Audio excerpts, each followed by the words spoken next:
हाँ, और जो जैसे कि जिनकी माएँ जो है बेटे के ऊपर सिर्फ स्टैंप लगाती शादी का कि हाँ मेरा बेटा शादीशुदा हो, और बीवी को उसकी वाइफ जैसे कि जो बहू हुई तो उसको बोलती हैं कि जाकर तुम मायके में रहो। तो ये कौन कौन से घर में होता है ये भी मुझे कमेंट में ज़रूर बताइएगा, ठीक है।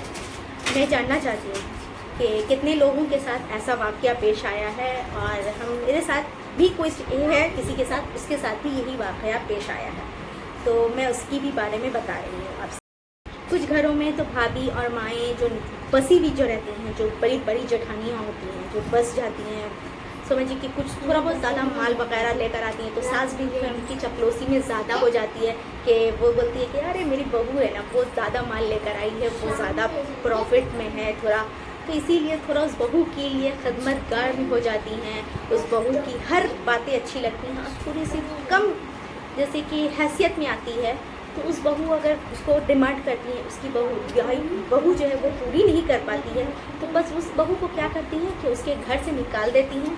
निकालने के बाद उसको जो है उसको मायके में भेज देती हैं। उसको मायके में भेजने के बाद उससे जो है अजीब अजीब तरह से शर्तें अपनाई जाती हैं कि तुम ये लेकर आओ, तुम वो लेकर आओ, ऐसे करो वैसे करो, मेरा बेटा अगर 2 बजे रात तक बाहर रहता है तो कोई बात नहीं, मुझे बुरा नहीं लगता। वो भाभी भी सपोर्ट करती हैं, देवर भी, घर के और भी सारे मर्द लोग हैं वो सपोर्ट करते हैं। तो हमको ये बताइए कि कौन कौन से घर में ऐसा होता है। भाई मेरे नज़रिए में ये गलत है। देखिए एक लड़की, एक बेटी जब शादी करके अपने सारे घर को, अपने ख़ानदान वाले को छोड़ करके दूसरे ख़ानदान में जब जाती है तो वो शौहर से सबसे ज़्यादा उम्मीद लगाती है कि मेरा शौहर हमको सबसे ज़्यादा प्यार और मोहब्बत के रखेगा, और सबसे ज़्यादा उसका शौहर का हक होता है कि अपनी बीवी को जो भी चाहे प्यार से उसे मनवा सकता है, अगर ज़ोर ज़बरदस्ती उसे नहीं मनवा सकता। ठीक है, ये हमारा बात है। और क्या बोलते हैं कि भाभियाँ और भाभी जो होती हैं, जेठानियाँ और लोग होती हैं, वो लोग को चाहिए कि हम इन लोगों के बीच में इंटरफेयर ना करें। जिनकी भाभियों, वही भाभियाँ इंटरफेयर करती हैं जिनको उनसे देवर से फ़ायदा हो सकता है। फ़ायदा में कुछ भी हो सकता है, समझ लेने की बात है। इशारा काफ़ी होता है समझदार के लिए। तो हो सकता है माँ को भी फ़ायदा हो, देखिए ट्रू भी हो सकता है, फॉल्स भी हो सकता है, दोनों बातें हैं। हम दोनों बात पे चलेंगे। इसलिए हो सकता है उनको एक फ़ायदा हो, उनको दूसरा भी फ़ायदा हो, उनको दोनों फ़ायदा हो सकता है। तो हम ये दोनों बात बता रहे हैं। और जितनी भी भाभियाँ हैं उन सब भाभियों को बोलते हैं कि प्लीज़ अपने देवर का घर ना तोड़ें। आपके हस्बैंड आपके लिए कमाते हैं, कजाते हैं, सब करते हैं, तो आप अपने हस्बैंड के साथ अपनी ज़िंदगी बसर करें। हाँ, आप जो है कुछ ज़्यादा प्रॉपर्टी लेकर आई हैं तो आप अपने सास को अपने हाथ में रखिए, मना नहीं कर रहे हैं। तो एक काम करें, अपने सास को हाथ में लेके हाथ में गोदी की तरह खिलाते रहें, ठीक है। अगर जो बहू कम लेकर आई है तो उस बहू पर आपका कोई हक नहीं बनता है। अगर आप जहेज की डिमांड करती हैं तो शादी से पहले आप डिमांड करें कि हाँ आपको क्या क्या लेकर आना है। अगर उसके बाप में सलाहियत होगी तो वो लड़की आपके घर में शादी करके आएगी। अगर उसके बाप में सलाहियत नहीं होगी तो आप उसका बाप आपसे हाथ जोड़कर बोलेगा यही माफ़ी। जब शादी का रिश्ता लेने आती हैं, माँ हो, भाभी हो या बहन हो, जो भी है, तीनों का हम नाम ले रहे हैं। हम यहाँ पर किसी का ये नहीं है, हम किसी के ऊपर डायरेक्टली बात बोल रहे हैं। जो हैं जब आती हैं रिश्ता लेने के लिए, या कोई भी हो, हम भी अगर जाएंगे तो क्या बोलती हैं, ज़ाहिर हम तो कल भाई ऐसा नहीं करेंगे, जिसकी भी हम लड़की लाएंगे तो हम मेरे अल्लाह के हुक्म से मेरे घर में बहुत कुछ है, हमको कुछ भी नहीं चाहिए और हमको लेकर हम क्या करेंगे। सही बात है, पहली बात। और ये जब जाती है रिश्ता लेने तो क्या बोलती है, मेरे घर में ये है, मेरे घर में वो है, मेरे घर में ऐसे है, मेरे घर में नौकर है, मेरे घर में ना इतवार सोमवार हो या संडे के दिन या जिस दिन उनका हॉलीडे वाला दिन होता है, वो उस दिन बहुत नाश्ता आता है, बहुत ये आता है, वो आता है, हम लोग का ईद होता है। ये सारी बातें आप बताती हैं। ये आप क्यों बताती हैं भाई? क्या आप जानना चाहती हैं कि वो लड़की वाला गरीब है? वो तो ये सोच के नहीं देखो, बोलता है कि अच्छा है, हम लोग हाजी हैं, हम लोग नमाजी हैं। एक हाजी एक नमाजी करता है, सारे हाजी या सारी नमाजी बदनाम हो जाती हैं। तो सोचिए, एक हम भी है नमाजी में, हम भी आ जाते हैं, हम भी 5 वक्त का नमाज पढ़ते हैं, मगर हमको ये डर लगता है। किसी को हम ये जाहिर नहीं करते कि हाँ हम 5 वक्त की नमाज है। मगर नमाज हम अपने घर पे अदा करते हैं, वो कज़ा ही क्यों ना हो, मगर अपने घर पर हम आकर अदा करते हैं। हम किसी के घर पर जाकर नमाज नहीं अदा करते हैं। क्यों हम उसको दिखाएं कि हाँ हम 5 वक्त के नमाजी हैं? उसको दिखाने से क्या हो जाएगा? मेरा अल्लाह जब खुश होगा तो हम खुश होंगे। तो बस यही बात है। तो आप शादी के लिए, रिश्ते के लिए आप जब गई हैं, बेटे के लिए, भाई के लिए या देवर के लिए गई हैं, तो आप जाइए उसके घर पर जाकर कभी ये जाहिर मत कीजिए मेरे घर में ये है, मेरे घर में वो है, मेरे घर में। जब वो लड़की जब शादी करके आपके घर आती है ना, जब वो सब नहीं पाती है ना, तो लड़की को उस वक्त बहुत बुरा लगता है। उसकी आपकी सच्चाई थोड़ा थोड़ा करके पोल खुल जाती है। तो ये सोच के आप लोग याद रखिए। उनकी औकात कम नजर आती है जब कहती हैं कि मेरा यहाँ घर है, मेरा वहाँ घर है, मेरा इधर फ्लैट है, मेरा उधर फ्लैट है, मेरा इधर फ्लैट है, वहाँ है, वहाँ है, घर की कमी नहीं है, मेरा इधर दुकान है, उधर दुकान है, ये शॉप है, वो शॉप है। तो जाहिर सी बात है, जब आपने इतना, शादी से पहले आपने इतना कुछ दिखा दिया, मेरे पास नौकर है, मेरे पास खाना बनाने के लिए मशीन है, फलाना है, धमकाना है, आपने सारा कुछ दिखा दिया, ठीक है आपने। मगर शादी के बाद आपके पास ना घर है ना आपके पास दुकान है, तो आप हैं क्या चीज़ के? है? और आपका बेटा भी अय्याश है। तो आप बताइए कौन लड़की चाहेगी कि अय्याश लड़का के साथ कब तक गुजारा करेगी? हम एक लड़की के ऊपर की मिसाल दे रहे हैं। आप अम्मा जो है बेटे के ऊपर सह लगाती हैं कि मेरा बेटा बिल्कुल सही है, मेरा बेटा बिल्कुल गलत नहीं है, बिल्कुल सही है, जो कर रहा है करने दो। हो सकता है कि उस बहू को क्या करती है, कुछ दिनों के बाद वो जब शादी करके जब वहाँ रह जाती है, तो कुछ दिनों के बाद उसको क्या करती हैं कि उसको भेज देती है मायके, जाओ तुम मायके जाओ। उसको बीमार पड़ती है तो उसको बोलती हैं कि जाओ ना मायके जाओ, खाना पकाने नहीं आता है, तुमको ये काम करना नहीं आता, वो काम करना नहीं आता है, काम अगर तबीयत ख़राब हो जाए तो उसको बोलती हैं कि खाना नहीं पकाओगी तो भाई तुम अपने मायके जाकर आराम करो। तो क्यों भाई? वो आपके घर पे खाना पकाने के लिए गई है, आपके घर में वो बर्तन धोने के लिए गई है। जब आपकी वो खिदमत करती है तब आप उसको ये नहीं बोलती हैं कि जाकर आराम कर लो ना। जब आपके घर में वो जब बीमार पड़ती है तो आप उसको बोलती हैं कि मायके जाओ। क्यों भाई? क्यों?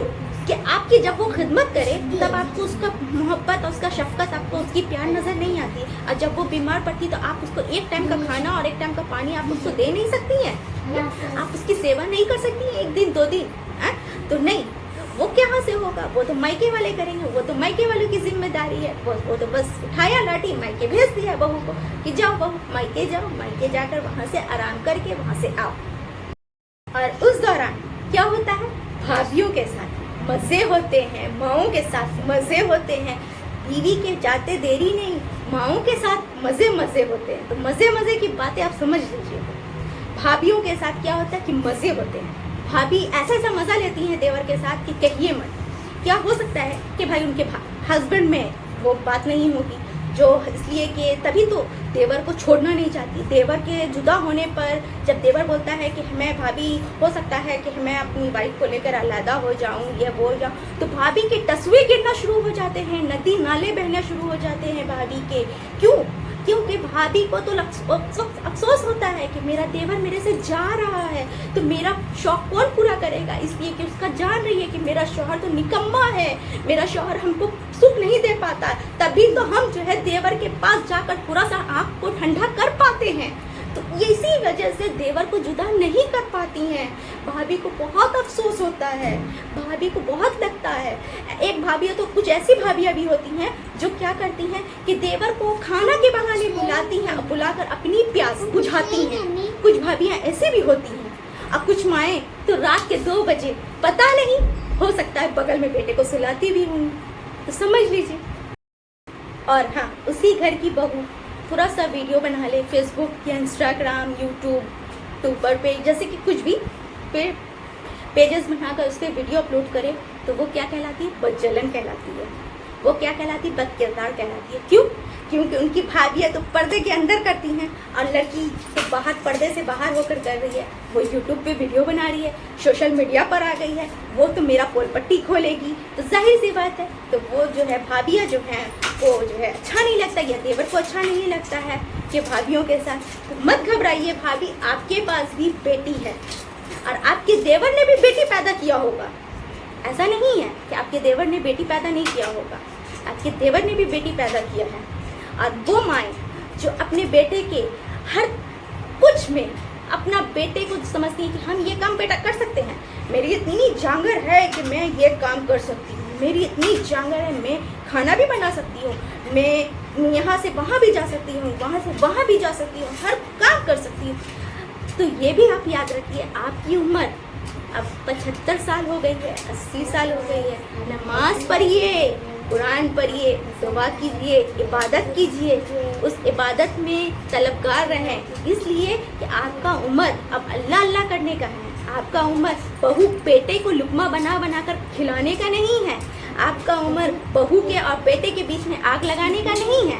आपका उम्र अल्लाह अल्लाह कीजिए, नमाज पढ़िए, कुरान पढ़िए, दुआ कीजिए, बेटे की तरक्की के लिए दुआ कीजिए, बेटे के सेहत के लिए दुआ कीजिए, अपनी जितनी गुनाहों की ये कीजिए कि मेरी सारी गुनाह यहीं धुल जाए, हम वहाँ जो है मर कर जाएं तो हमको जो है वहाँ हमको सुकून मिले। तो नहीं, वो सब नहीं करेंगे, वो तो अपनी जगह पर करेंगे। जाएंगे जयनमाज पर तो इस्तगफार पढ़ लेंगे, जयनमाज पर जाएंगे इस्तगफार पढ़ लेंगे, अस्तगफिरुल्लाह कर लेंगे, फिर उसके बाद जयनमाज से उतरेंगे, फिर गुनाह कर लेंगे। तो यही होता है, यही होता है। ये जो लोग होते हैं ना, नमाज पढ़ते हैं ना, जो गुनाह करते हैं ना, इन लोगों से मुझे बहुत नफरत आती है। दिखावा अपने घर के अंदर करो, घर के बाहर ना करो।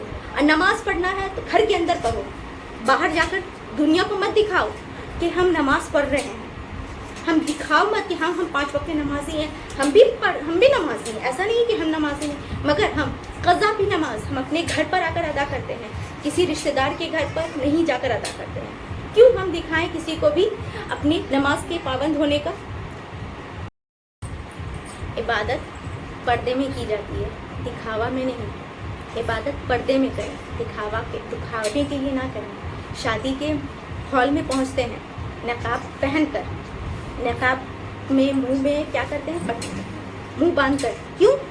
कि हम पर्दे पे रहते हैं। क्यों? कि वो बहुत बुरा लगता है। बहू जो है सस्ती सवरती तो बेटा को रिझाने के लिए, अब बेटी सस्ती सवरती है तो दामाद को दिखाने के लिए। दामाद कब्जे में कर लो, मगर बहू अगर चाहे कि अपने शौहर को अपने हाथ में रख लें, अपने पास रख लें, तो नहीं चाहेंगे।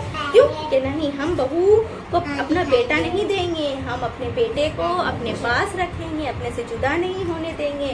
बेटे बाप जो है बेटे पे बहुत फटक से बोलते हैं, मेरा बेटा 2 बेर रात में घूमता तो क्या गुनाह कर रहा है? कोई गुनाह नहीं है भाई, वो तो बाहर जाकर गुनाह कर रहा है कि सवाब कमा रहा है, कोई मतलब नहीं है। बाप है, हम तो जन्नत का दरवाज़ा है, हम तो खोल देंगे, माँ है जन्नत में ले लेंगी, मगर ये नहीं पता कि हम क्या गुनाह कर रहे हैं और क्या जमा कर रहे हैं और क्या जमा नहीं कर रहे हैं। एक बेटे के साथ इतनी गलत व्यवहार मत करें आप लोग। एक बहू और बच्चे हैं, अगर आपके पोता पोती हैं तो प्लीज़ उन लोगों के साथ गलत व्यवहार मत करें। ये हर दादी से गुजारिश है, हर माँ जो बेटे की माँ है ख़ास तौर पर उन माँओं से गुजारिश है, और जो भाभी जो देवरानी का घर बसने नहीं देती है उन भाभियों से गुजारिश है कि आप अपना घर अपने अंदर ही बना कर रखें। अपने कमरे में अपने शौहर के साथ अगर आप खुश नहीं हैं तो अपने शौहर को बोलिए कि हाँ हम खुश हैं कि नहीं हैं, मुझे क्या चाहिए क्या नहीं चाहिए। आप गलत कर रही हैं, कोई बात नहीं, आप ये मत सोचिए कि अल्लाह देख रहा है, अल्लाह नहीं देख रहा, अल्लाह देख रहा है, सब देख रहा है। हो सकता है आपके औलाद के आगे भी उतर आए, तो फिर आप क्या बोलिएगा कि वो फलानी की मुझे बददुआ थोड़ी लगेगी। क्यों बददुआ हमको लगने लगी? हम तो फिर नमाज पढ़ेंगे, नमाज पढ़ के इस्तगफार कर लेंगे। वो देवर जो हैं जब शादी से पहले या शादी के बाद टाइम में जो भाभी को चेहरे पर स्पॉट्स होता है, जो मेरे भी हो सकता है कि कल को मेरे भी एज पर आ जाए, को एज लिमिट बढ़ने पर 30+ होने पर आपको सभी के चेहरे पर थोड़ा थोड़ा स्पॉट्स वगैरह आ जाता है। हो सकता है कल हम घमंड वाली बोली नहीं बोल रहे कि मेरे पर नहीं आएगा, होगा, हो सकता है मेरे पर भी आ जाए। तो वो भाभी के लिए चाइना बैंकॉक से क्रीम लाकर, इम्पोर्टेंट क्रीम लाकर देते हैं कि भाभी के चेहरे को साफ करें, कि भाभी मेरी शादी में भाभी कैसी अच्छी नहीं लगेंगी। इसलिए सारा तजुर्बा, सारा फोकस तो अपनी भाभी पे होता है, बीवी पे तो होगा नहीं। भाभी के लिए अलग अलग मेडिसिन आता है, भाभी के लिए चाइना, बैंकॉक, हांगकांग वगैरह से क्रीम आता है, इम्पोर्टेंस क्रीम। फिर भाभी के लिए जो है भाभी के लिए जो है पार्लर से आर्टिस्ट, मेकअप आर्टिस्ट को बुलाया जाता है कि भाभी को मेरा आर्टिस्ट वगैरह आए और आकर सजाए, मेरी भाभी वलीमे की दुल्हन से भी अच्छी लगे। तो वलीमे की दुल्हन ही लगेगी, भाभी जो है भाभी लगेगी। तो वलीमे की दुल्हन से मुकाबला नहीं हो सकता।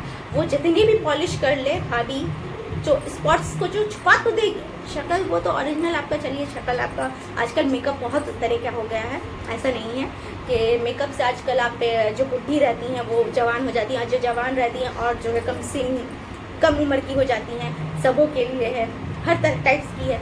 मगर कभी बीवी को, कभी शादी के बाद कभी बीवी को नहीं बोला जाता कि जाओ जाकर 50 रुपये लगता है आज के डेट में मैं बता रही हूँ, 2022 के टाइम में 50 रुपये लगता है सिर्फ आईब्रोज बनाने में। तो जाकर बीवी को नहीं दिया जाता पैसा कि जाओ जाकर आईब्रो बना लो, जाकर फेशियल थोड़ा सा करा लो, जाकर ब्लीच करा लो, ये सब के लिए बीवी के लिए पैसा नहीं है। मगर भाभी अगर अल्फाज गिरा दे कि हाँ हमको मसाज करवाना है, तो भाई हस्बैंड के भी पॉकेट से निकल जाएगा और देवर भी दे देंगे। सोच लीजिए, ऐसी भाभी बटोरने वाली होती हैं। तो भाभी बटोरती हैं और बटोर कर जो है जाती हैं पार्लर में, सस्ती हैं, संवरती हैं, सब कुछ करती हैं। करके क्या करती हैं, साथ में अपने हस्बैंड को तो दिखाती हैं, साथ में जो है थोड़ा देवर के लिए रखती हैं, थोड़ा देवर को भी दिखाती हैं। भाभी इस्लाम में आप हुक्म है कि जिससे निकाह उतर आया उस पर पर्दा वाजिब है। तो मेरे लिए भी इस्लाम में पर्दा है। आप लोगों से मैं मुखातिब हूँ, मगर मेरे सर कभी खुले नहीं रहते हैं ज़्यादातर।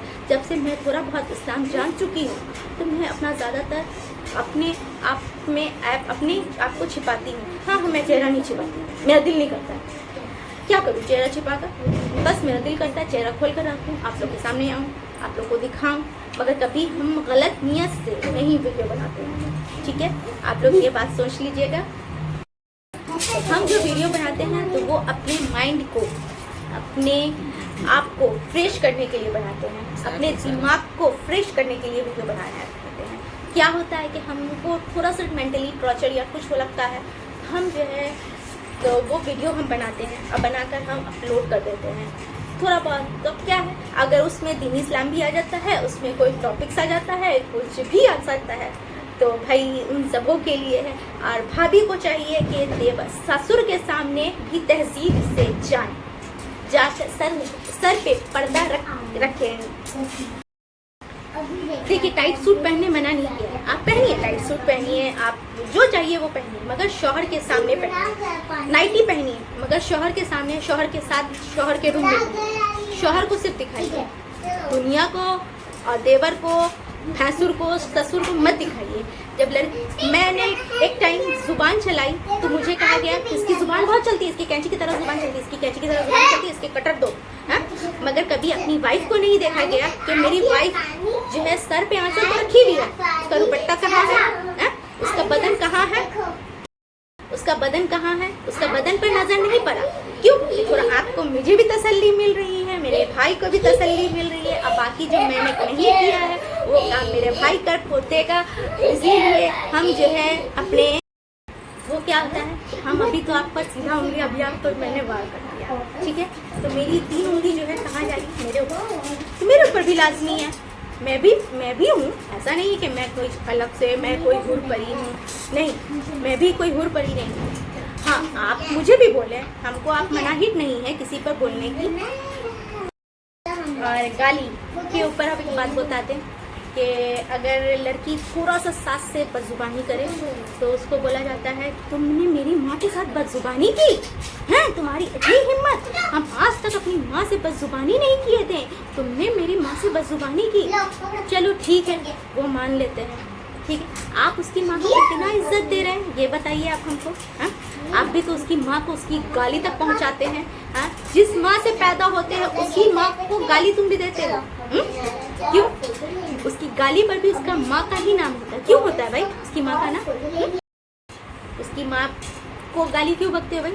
हाँ, शादी तो तुम लड़की से की हो ना, तुम्हारा निकाह तुम्हारी लड़की वाइफ से हुआ है, तो तुम उसकी वाइफ को, तुम्हारा वो खाती तुम्हारा है, वो पीती तुम्हारा है, तुम्हारा पहनती तुम्हारा है, चलो सब कुछ तुम्हारा खाती, तुम्हारा वो गाली भी वो तुम्हारा सुन लेगी, मगर उसकी माँ पर, उसके फैमिली पर, उसके ख़ानदान पर तुम जाओगे तो कोई लड़की बर्दाश्त नहीं करेगी। जैसे तुमको बुरा लग रहा है कि मेरी माँ से वो उसने बदजुबानी की, तो तुमको कितना, इतनी छोटी सी बात है वो बात, अगर एक पॉइंट पकड़ा जाए तो इतनी सी बात है।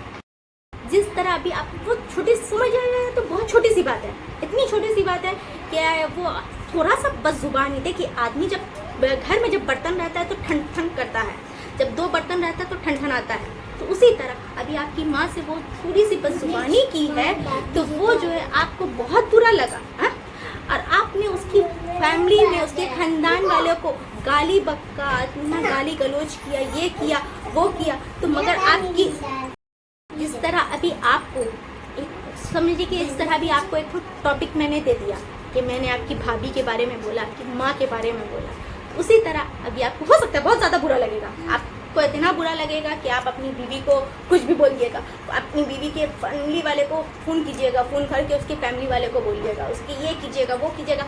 हो सकता है आप गाली भी बकिएगा, आपके पास तो अख्तियार है कि तलाक देने का। आप तो पट पट पट मुँह चलाइएगा, मुँह चलाकर बोल दीजिएगा तलाक हम दे देते हैं। ठीक है, आप तलाक तो दे रहे हैं, लिखतन भेज दीजिए अपनी वाइफ के पास। ठीक है, मुँह से निकाह जब होता है तो उसमें साइन दस्तखत की ज़रूरत होती है। उस तरह तलाक देने से पहले तो आप उसका रीज़न बता दीजिए कि तुमने क्या रीज़न से मैं तुम्हें छोड़ रहा हूँ, या लड़की अगर लड़के को खुला दे रही है तो लड़की को भी चाहिए कि हम लड़के के लिए खुला में जो लिखे दे रही है तो उसमें ये बता दे कि मैं जो खुला दे रही हूँ तो क्या रीज़न है, लड़का क्या है, शराबी है, पियक्कर है, क्या है, नहीं है, अय्याश है, कैसा है, वो बताए रीज़न में। उसी तरह लड़के को भी जब लड़की को डिवोर्स दे या तलाक भेजे तो लड़की को भी लिख कर दे, रिटर्न लिख कर दे कि बताए कि हाँ मैं तुम्हें इस रीज़न से तलाक दे रहा हूँ। कल को उस लड़की के ऊपर जो है कोई तरह का दबाव या प्रेशराइज ना पड़े उसके बच्चों पर। जब कल को वो उसके बच्चे जब बड़े होंगे तो हो सकता है वो अपने बच्चों को वो दिखाएगी कि देखो तुम्हारे फलाने रीज़न से तुम्हारे वालिद साहब ने मुझे डिवोर्स दिया।